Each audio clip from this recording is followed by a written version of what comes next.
Hi guys, welcome to the class. In this lecture, we are going to discuss about geometrical design of a track. So, basically, we know that while the selection of a good alignment should be normally a straight path of connecting two points is the shortest and most economical route for a railway line.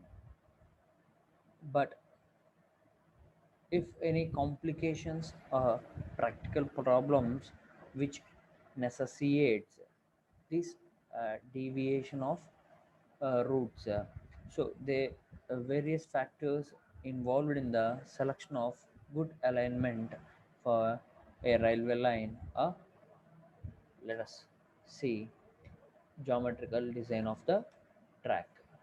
Here in this picture, in the hilly regions, a locomotive is traveling from top to bottom or climbing of up. The hauling capacity for this locomotive should be high, and the alignment is also should be, the path should be very progressive for the locomotive to haul that uh, up or hilly regions. So the major necessities for the geometric design: the smooth and safe running of trains, the maximum speed and carrying heavy axial loads and avoiding accidents and derailments, less maintenance affords good aesthetic values. And if all the above elements are properly designed, the possibility of derailment due to defects in the track can be avoided. So we have gradients. The amount of slope in longitudinal direction of railway tracks is called gradient or grade. These gradients are provided to negotiate the rise or fall in the level of railway tracks. The rising gradients raises the track in the direction of movement, whereas falling gradients cause the track to go down in the direction of movement. A gradient is represented by the distance traveled for a rise or fall of one unit. So 1 in n number as percentage, and if a locomotive is traveling, is this is the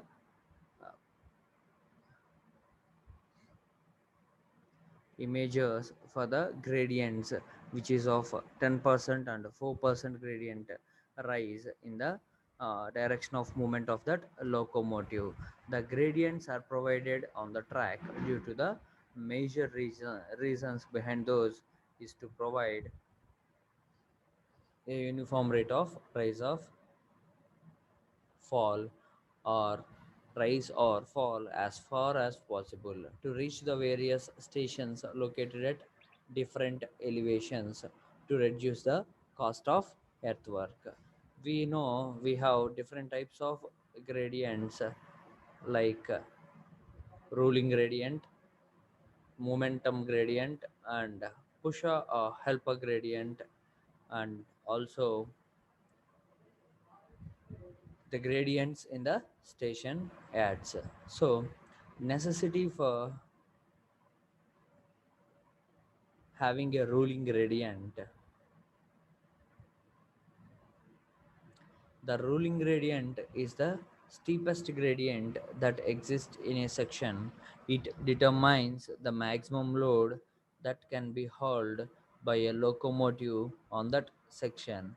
While deciding the ruling gradient of a section, it is not only the severity of the gradient but also its length as well as its position with respect to the gradients on both sides that have to be taken into considerations.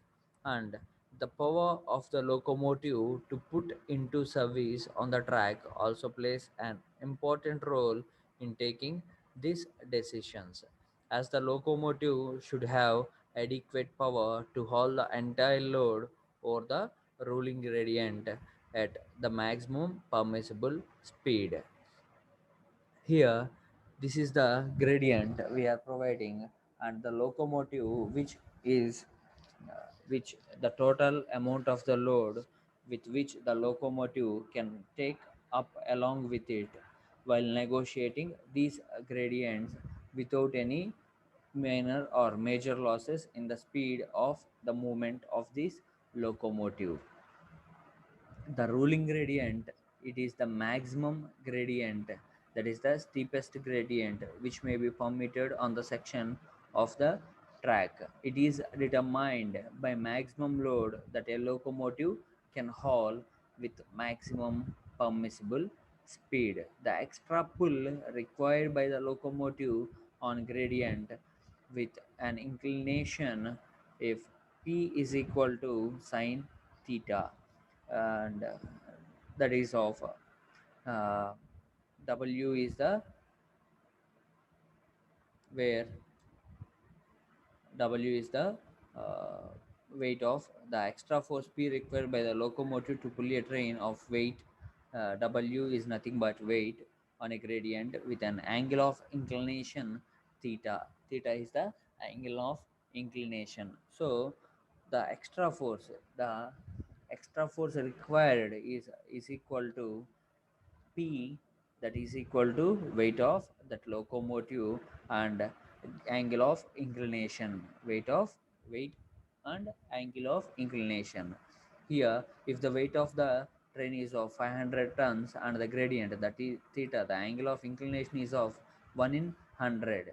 So the extra power it requires is of 5 tons. For uh, in the Indian Railways does not specify any fixed ruling gradient, owing to enormous variations in the topography of the country, the traffic plying on various routes, and the speed and type of locomotive in the use on various sections. Generally, the following ruling gradients are adopted on Indian Railways when there is only one locomotive pulling the train. In plain terrain, 1 in 150 to 1 in 250 angle of inclination can be taken on a plain terrain, and for the in the hilly terrain it is of 1 in 100 to 1 in 150. Once a ruling gradient has been specified for a section, all other gradients provided in that section should be flatter than the ruling gradient after making due compensation for for curvatures. So, on a plain terrain, we may consider 1 in 150 to 1 in 250 in the gradient. The angle of inclination should be of 1 in 150 to 1 in 250. And in the hilly terrains, the gradient, the angle of inclination is of 1 in 100 to 1 in 150. 1 in 150. So, here the other type of gradients is of momentum gradient. The momentum gradient is steeper than the ruling gradient and can be overcome by a train because of the momentum it gathers running running on the section. In valleys, a falling gradient is sometimes followed by a rising gradient. In such a situations, a train coming down a falling gradient acquires good speed and momentum, and also it gives additional kinetic energy to the train and allows it to negotiate gradients steeper than the ruling gradient. In sections with momentum gradients, there are no obstacles provided in the form of signals, etc. So, which may bring the train to a critical juncture. Here, the momentum gradient is steeper than the that of ruling gradient we have previously seen. So, to overcome by the momentum gathered while having a run in plane or on falling gradient in valleys, the use of additional kinetic energy which received during run on a sections. No obstructions like signals are provided on these sections with these type of gradients. So this means the train should not be stopped at that territory or at that junctions. There are no junctions provided for the stopping of trains in this momentum gradient. In valleys, a falling gradient is usually followed by a rising gradient acquires sufficient moment. This momentum gives additional kinetic energy to the moving train, which could enable the train to overcome a steeper rising gradient that the ruling gradient of a certain length of the track. Here, this is the here in this picture we may observe the falling gradient followed by a rising gradient. To overcome these, the train itself produces some kinetic energy to run over to this steeper higher gradient followed by a falling gradient. The pusher, puller, or helper gradient. So in hilly areas, the rate of rise of the terrain becomes very important when trying to reduce the length of the railway line, and therefore sometimes gradients steeper than the ruling gradient are provided to reduce the overall cost. In these situations, one locomotive is not adequate to pull the entire load and an extra locomotive is required. When the gradient of the ensuing section is so steep as to necessitates the use of an extra engine for pushing the train, it is known as a pusher or helper gradient. For examples, the pusher gradients are we may observe these pusher type of gradients, the Budni and Barkhera sections of Central Railways and the Darjeeling Himalayan Railway sections. So, for examples, in the Darjeeling Railways, 1 in 37 pusher gradient is used on Western Ghats, broad gauge tracks and narrow gauge tracks. 1 in 25 is provided to help these pusher or helper gradients. It reduces the length of the railway section.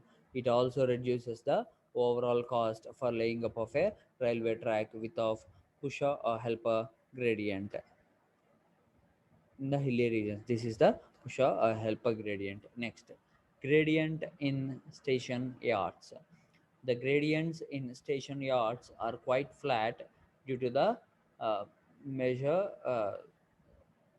that provided to prevent these standing vehicles from rolling and moving away from the ad due to the combined effect of gravity and strong winds. To reduce the additional resistive forces required to start a locomotive to the extent possible, minimum gradient from the minimum gradient from drainage considerations. It may be mentioned here that generally ads are not leveled completely and certain flat gradients are provided in order to ensure good drainage. The maximum gradient prescribed in the station yards on Indian Railways is of 1 in 400, while the recommended gradient is 1 in 1000. So, to prevent these standing vehicles from rolling and moving away from the ads, the gradients the gradients provided to maintain a level surface on the station yards. If the leveled surfaces are not maintained in the station yards, that locomotive or the train which is stopping at the station yards can easily move backward or frontward in the directions where the proper gradient not maintained in the station yards.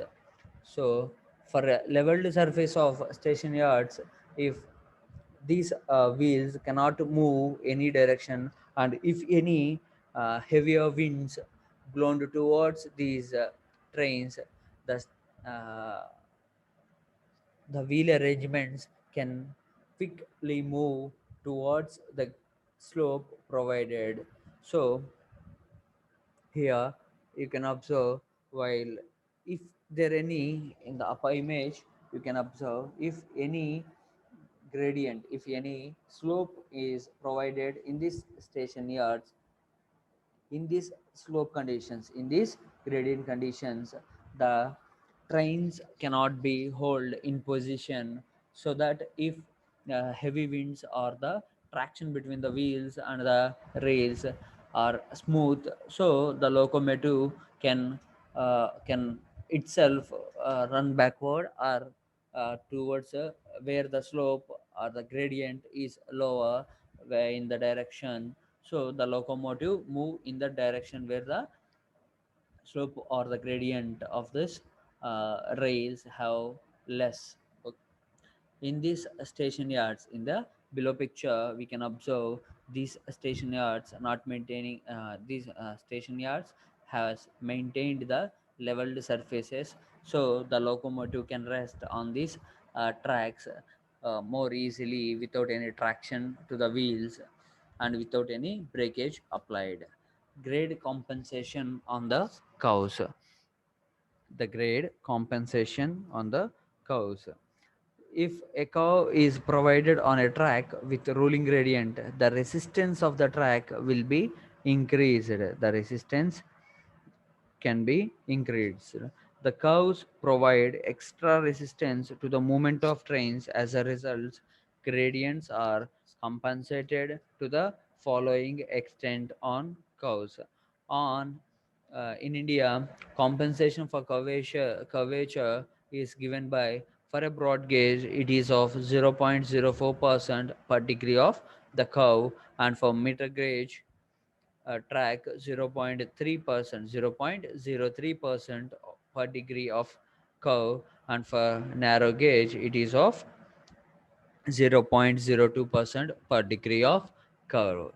So if a curve, while the grade compensation on curves, the resistance of the track will be increased on these curves. In order to avoid a resistance beyond the allowable limits, the gradients are reduced on curves, and this reduction in gradient is known as the grade compensation for the curves. Example: if the ruling gradient is in 1 in 250 on a particular section, on a particular section of broad gauge, and at the same time a curvature of 4 degrees is situated on this ruling gradient, uh, the allowable ruling gradient is of, we have seen in the previous slide that for a broad gauge it is of 0.04% per degree of curve. Here we have 4 degrees of curve, so we have to multiply the grade compensation for 4 degree of curve.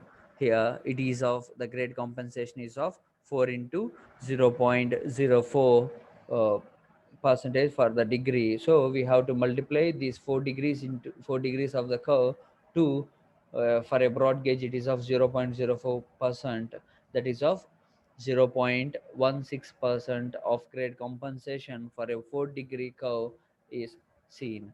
The ruling gradient is in 1 in 250. It is of 1 in 250 into 100, that is of 0.4%.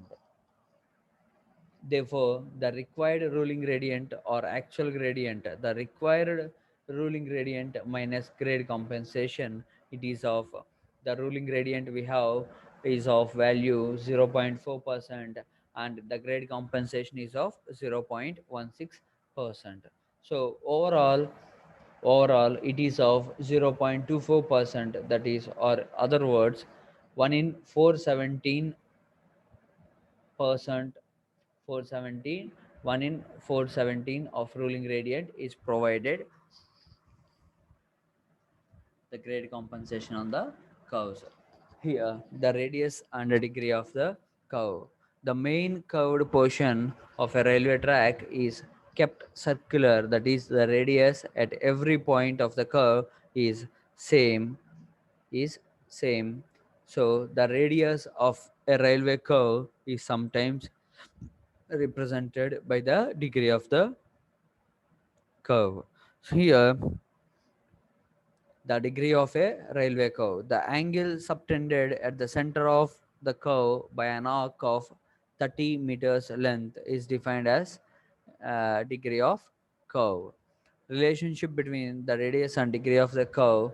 Here, r is the radius of the curve in meters, d is the degree of the curve. So total circumference of the curvature of a circle is 2 pi r, that makes 360 degrees at the center. Therefore, for 30 meters arc makes an angle, for the degree of curve it is of d by 30 is equal to 360 by 2 pi r. Hence the degree of the curve d is of 1720 by radius of the curve. The safe speed on the curves is for all practical purposes the means of speed which is safe from the danger of overturning and derailment with a certain margin of safety. This speed is to negotiate curves safely depends upon the factors of the gauge of the track, the radius of the curve, and the amount of super elevation provided on the curve paths. In India, for a broad and meter gauge, uh, the safe speed is of 4.35 into r square root of r minus 67, and for narrow gauges the safe speed v is equal to 3.65 into square root of r minus 6. Here the super elevation or cant, the super elevation is the nothing but on a curved path the inner part of the track is lowered when compared to the outer part of the track. It is nothing but super elevation. When a train moves around a curve, it is subjected to a centrifugal force acting horizontally at the center of gravity of each vehicle radially away from the center of the curve. These increases the weight on the outer rail to counteract the effect of centrifugal forces. If while moving the locomotive on the curved path, due to the centrifugal force, the load of the locomotive which has to be applied parallelly on both the tracks, but on in these occasions, in these curved paths, due to the heavy centrifugal forces by the locomotive, the load cannot be transferred to the outer rail when a parallel track has been laid on the curved paths. So to counteract the effect of centrifugal forces, the level of the outer rail is raised above the inner rail by a certain amount to introduce the centripetal force. This raised elevation of the outer rail above the inner rail at the horizontal curve is called super elevation. It is nothing but cant. Here, the centrifugal force, the resultant force for the centrifugal force um, cannot be uh, uh, cannot overcome the overcome or cannot be applied on a single rail in a track. So to counteract the effect of centrifugal forces, the outer rail on the curved path is raised to some extent, to certain amount, to certain level, to certain amount of height to overcome these centrifugal forces, that centrifugal effect. So it is the difference in elevation or height between the outer rail and inner rail at a horizontal curve, which is called as cant. In the inner rail is taken as a reference rail and is maintained at its original level. The inner rail is also known as gradient rail. It is denoted by E. Is denoted by E. The objectives of super elevation to neutralize the effect of centrifugal force, and equal distribution of wheel loads on the rails, on the both the rails, and providing smooth track, improving passenger comfort, and to reduce wear and tear of the rails on the rolling stock. The main objectives of these super elevations is of providing comfort to the passengers and to reduce wear and tear losses to the rails, and to distribute the wheel load equally on both the rails to the inner and outer rail, and also neutralize the effect of centrifugal force. Here you can observe, in this picture you can observe the outer rail is uh, raised by to a certain instinct, that the inner rail is lowered when compared to the outer rail on these curved paths, to overcome or to counter attack the centrifugal force that is acted on a moving locomotive, to counterattack these centrifugal forces. If this path is laid parallel with the inner rail without any super elevation or cant provided, so we can observe the lift, the change in amount of load that is applied on the both rails can't be seen in a parallel track on the curved paths. So to maintain the balance on the locomotive, and to distribute the amount of wheel load which is applied on the rails equally, by raising of outer rail to certain amount of height with when compared to that of inner rail. In this image also you can observe the outer rail here. The outer rail of these has been raised to some height when compared to that of inner rail. What is equilibrium cant or equilibrium super elevations? The cant or super elevations, as given by equation E is equal to zv square by 1.27 radius of the curve. So so the load carried by both the wheels will be the same.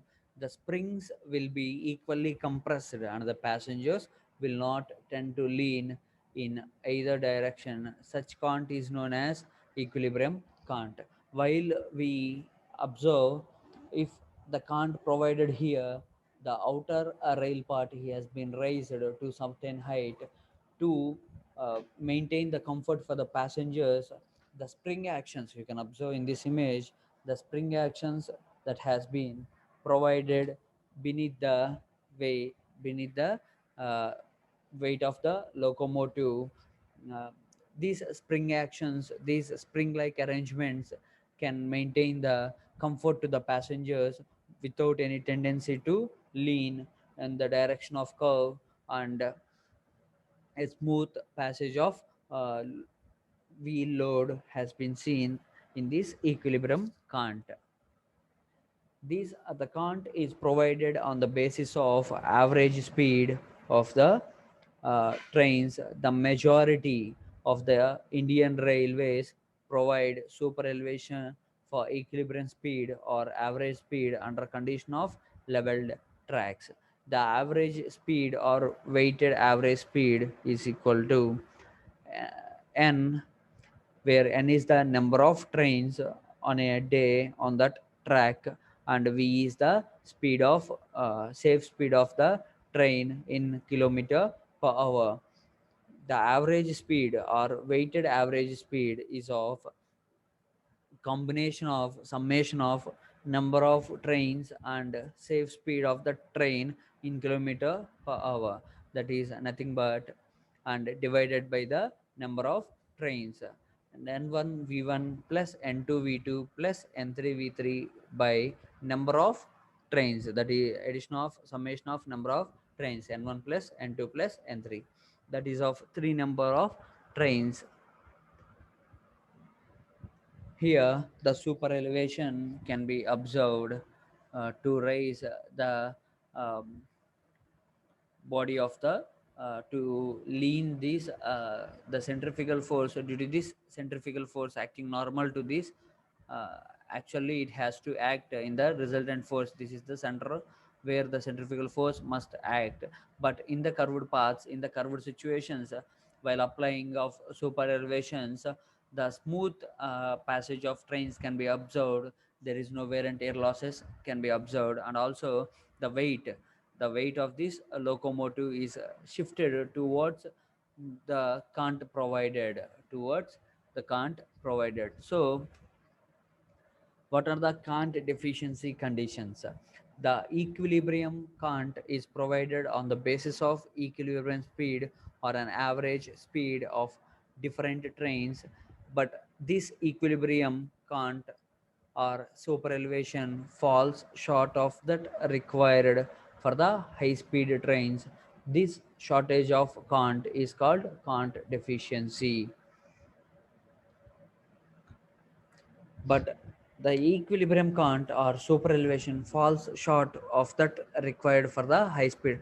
For running up of high speed trains, this equilibrium cant or the super elevation falls short. This shortage of cant is called cant deficiency. In other words, it is the difference between the equilibrium cant necessary for the maximum permissible speed on a curve and the actual cant provided. If the actual count we provided is of 1 in 20, 1 in 100, uh, when compared to the inner rail, the rise of this is of 10 centimeters, but the uh, but the required, but the necessary for the maximum permissible speed on a curve is of 15 centimeters. These deficiency in the super elevations, these can't be are not actually provided. These differences can make the shortage. This shortage for the high speed trains is called as cant deficiency. And if higher cant deficiency, if the cant deficiency is high, so it may cause more unbalanced centrifugal force and discomfort to the passengers. The maximum value of cant deficiency prescribed for Indian rails is of for a broad gauge it is of 7.6 centimeters, and for meter gauge it is of 5.1 centimeters, and for narrow gauge it is of 3.8 centimeters. If for a broad gauge we have placed of cant deficiency of uh, um, 8 centimeters. Due to these cant deficiency, the unbalanced centrifugal force and the discomfort to the passengers can be observed. The what is meant by negative super elevation? When a branch line diverges from the main line, when a branch line is diverged from the main line on a curve of contra-reflexure, the super elevation necessary for the average speed of the trains running over the main line cannot be provided. The speed of the trains over the diverging track and main lane tracks has to be reduced considerably. So the reason for the reduction of the speed is that on the branch line track, the inner rail remains at higher level than the outer rail. So if the speed of the trains over these diverging tracks can't be cannot be reduced, the collapsing, the overfall, the derailing of these uh, locomotive or the trains can be seen if the speed of the trains can be maintained properly on these diverging tracks on the curved paths. So there is a reason for the reduction of the speed is that on the branch line track, the inner rail remains at higher level than the outer rail. If you can't reduce the speed on these particular uh, situation, the derailing or the collapse of the rails can be seen. This is the image here. The inner rail is maintained high when compared to that of lowered when compared to that of outer rail in the branch line. So here the inner rail is high when compared to that of outer rail. If you can't resist to reduce the speed of the train in this particular situation, the the locomotive can be failure, and the damage has been uh, done without reducing of speed of that train on these curved paths. So here AD, which is the outer rail, here AD, which is the outer rail for the main line curve, must be higher than the inner rail BC. This in the curved paths, the outer rail is somewhat high when compared to that of inner rail in the main line. This is the main lane. The AD rail has to be high in height when compared to that of BC line inner rail. And in other words, the point A should be higher than the point B. Point A should be high when compared to that of point B. For the branch line, however, here for the branch line, the point B to E should be um, higher than the A to F, or the point B should be higher than the point A. These two contradictory conditions cannot be met at the same time within one layout. So the outer rail BE on the branch line is kept lower than the inner rail AF. In such case, the branch line curve has a negative super elevation, and therefore speeds on both tracks must be restricted to some extent, and particularly on the branch line. For the negative super elevations, the calculations of restricted speed on the main line and branch line. For super elevation for branch line can be calculated. Equilibrium super elevation for branch line is of EB. Find a super elevation uh, EB minus CD. So for branch line, this is to be provided. CD is nothing but a Kant deficiency, and this is to be provided on the main line. To calculate the maximum permissible speed for main line, Kant should be Kant should be of maximum elevation is equal to x plus Kant deficiency. For the super elevation for main line can be calculated to the calculate equilibrium super elevation. This is the equilibrium uh, elevation, and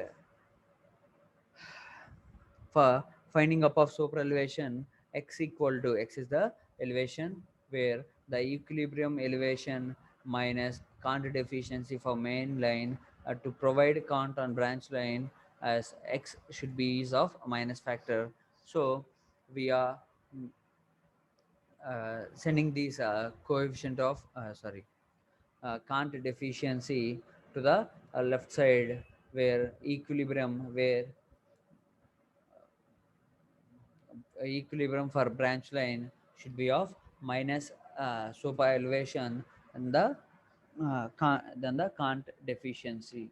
Here we are having different types of curves on the railway paths, different types of curves on the railway paths, that is of um, transition curves, simple circular curves, and reverse curves.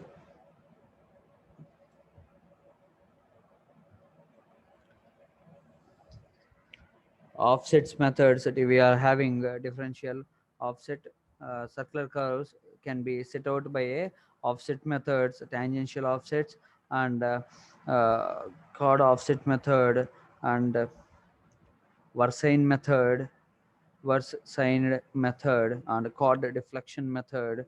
And these methods are helpful setting out of a curves.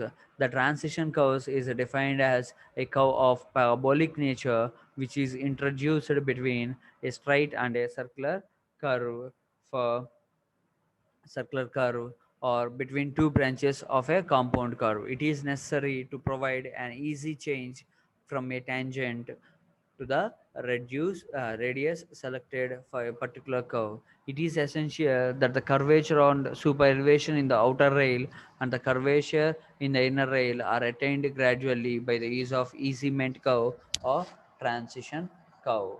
The main objectives to decrease the radius of curve gradually from infinite at the straight to that of circular curve of selected radius, to attain gradual rise for the desired super elevation. This is applicable for outer rail. The secondary objectives, the gradual increase or decrease of the centrifugal force on the vehicle by use of this curve provides smooth running of vehicle and comfort to the passengers. No sudden applications, so the chances of derailment are gently reduced. The major requirements for a transition curve, it should be perfectly tangential to the straight line, and the length of this transition curve should be such that the curvature may increase at the same rate as the super elevation. This curve should join the circular arc tangentially, that is, curvature of transition curve should conform with that of circular curve. The super elevations for broad gauge, meter gauge, and narrow gauge.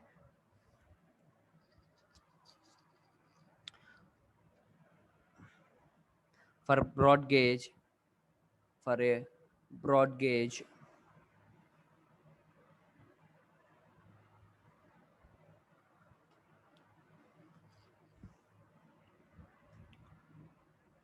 GV square of 1.27 radius, that is of 1.676 V square, by divided by 1.27 for meter gauge and narrow gauge we have values.